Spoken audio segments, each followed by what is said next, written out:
The first time Chief Okafor touched me, I cried. Most emotional, shows the transformation from innocent to hardened. Just when she thought she could breathe, everything changed in part 3. Tap in now to see what happens next.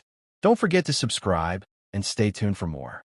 Amarachi stood frozen as the doorbell rang again, more insistent this time. Don't just stand there, Kemi snapped. Go and open the door. Every fiber of Amarachi's being screamed at her to run, to grab her bag and disappear into the Lego streets. But where would she go? She had no money, no contacts, no idea how to navigate this massive, unforgiving city. And then there was her family, her sick father, her siblings' school fees, her mother's desperate voice echoing in her head. Don't come back without good news. With trembling hands, she opened the door. A well-dressed man in his 50s stood there, wearing an expensive kaftan and gold watch. He smiled at her, a smile that made her skin crawl. You must be Amarachi, he said smoothly. I'm Chief Okafor's driver. He's waiting for you. Zainab appeared behind her, phone in hand. She's ready. Take good care of her, girl. The driver nodded and gestured toward a black Mercedes parked outside. Amarachi turned back one last time, her eyes pleading with Zainab and Kemi for mercy, for help, for anything. But they just smiled and waved. Don't worry, Zainab called out. After today, you will thank us. The ride to Chief Okafor's house felt like a journey to her own funeral. Amarachi sat in the back seat, her hands clasped tightly in her lap, her mind racing with thoughts of escape. They arrived at a massive mansion in Ikoyi. Gates opened automatically. Armed security guards nodded at the driver. The compound had fountains, imported cars, and perfectly manicured lawns. Chief Okafor was waiting in his living room, a huge space with marble floors and chandeliers that probably cost more than her entire village. He was a large man, dark-skinned, in his late 60s, wearing a traditional outfit and enough gold jewelry to open a shop. When he saw Amarachi, his eyes lit up like a child who'd just received the toy he'd been begging for. Zainab was right, he said, his voice deep and commanding. You are even more beautiful than she described. Come, sit down. Amarachi's legs felt like jelly, but she moved forward and sat on the edge of the leather sofa. You're nervous, Chief observed with a knowing smile. Don't be. I'm not a monster. I'm a businessman. And this, he gestured between them, this is just business. He pulled out a thick envelope from his pocket and placed it on the glass table between them. That's 200,000 naira, he said casually, as if that amount of money was nothing. For you, just for spending a few hours with me today. No stress, just conversation, maybe a little companionship, that's all. Amarachi stared at the envelope. 200,000 naira. That was more money than her family made in an entire year. She thought about her father, lying sick at home with no medication. She thought about her younger siblings who might have to drop out of school next term. She thought about her mother's worn hands and tired eyes. And she made a choice. Not because she wanted to, but because survival sometimes forces us to do things we never imagined we would. 3 months later, Amarachi looked at herself in the full-length mirror of her new bedroom and barely recognized the woman staring back. Her hair was now long Brazilian weave that cascaded down her back. Her nails were professionally done, long, acrylic, painted a deep red. She wore a tight designer dress that showed off every curve of her body, and her makeup was flawless. She looked like Zainab and Kemi now, but better, because while they were beautiful, Amarachi had something they didn't, a natural charm, an innocent smile that hadn't completely faded, and a body that made grown men act like fools. In 3 months, everything had changed. Chief Okafor had been her first client, but he definitely wasn't her last. After that first encounter, word spread quickly among the wealthy circles. The politicians, the oil tycoons, the business magnates, they all wanted the new girl. The one with the village innocence, they would say. The one who's fresh. Amarachi learned quickly. She learned how to laugh at their jokes, even when they weren't funny. She learned how to make them feel special, powerful, desired. She learned that these men didn't just want her body.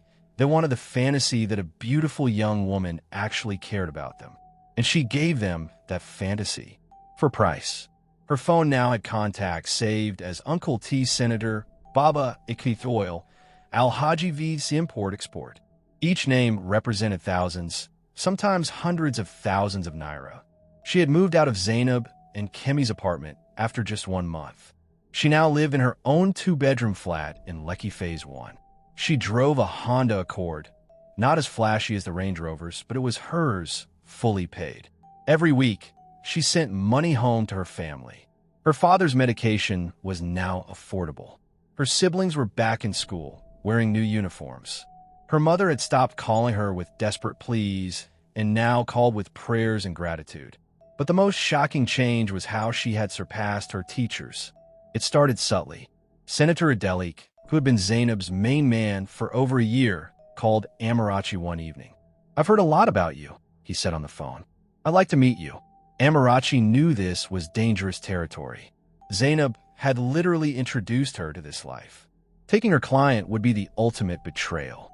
But when the senator mentioned the figure he was willing to pay, 500,000 naira for 1 weekend, Amarachi's principles wavered. Business is business, she told herself, echoing the words Chief Okafor had once told her. She met with Senator Adelik, and just like that, he became her client, not Zainab's. Then came Chief Obi, Kemi's biggest sponsor. Then Al-Haji Musa, who had been seeing both Zainab and Kemi on rotation.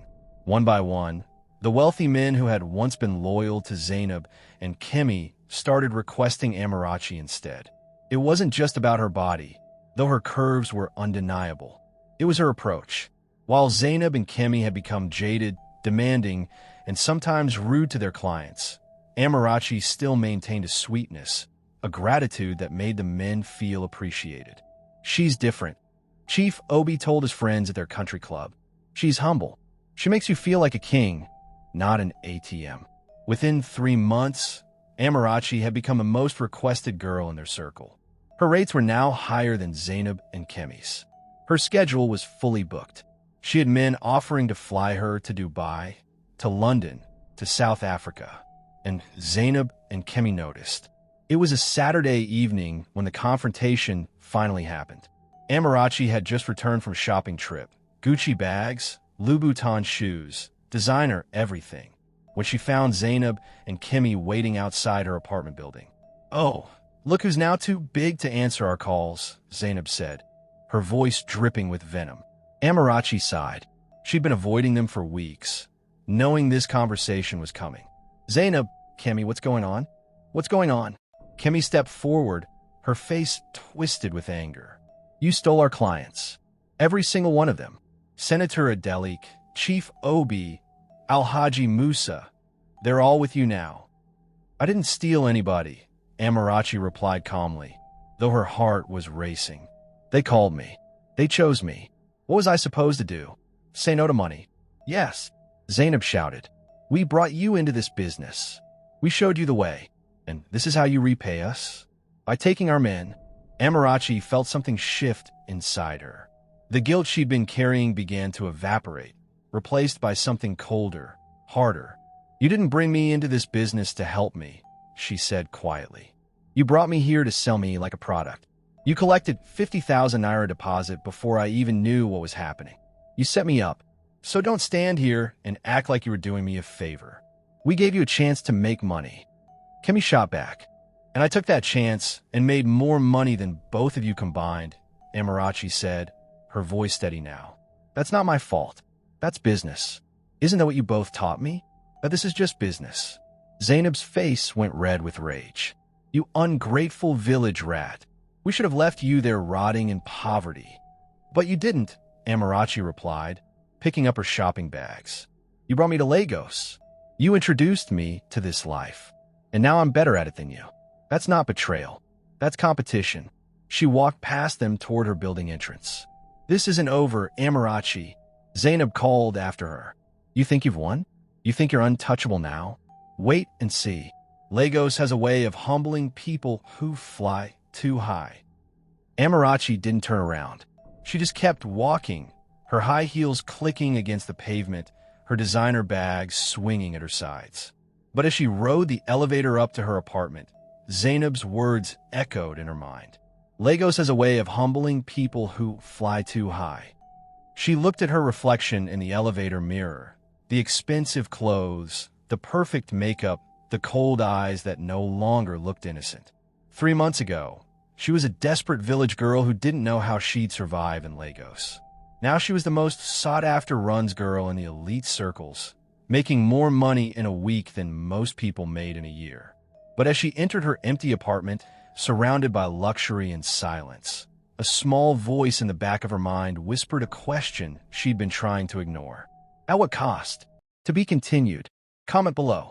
Is Amarachi wrong for taking Zainab and Kemi's clients? Do you think she'll face consequences for her success? What do you think Zainab meant by Lagos as a way of humbling people? Has Amarachi lost herself, or is she just surviving? Drop a fire if you want part 4. Share this video. Tag someone who needs to hear this story.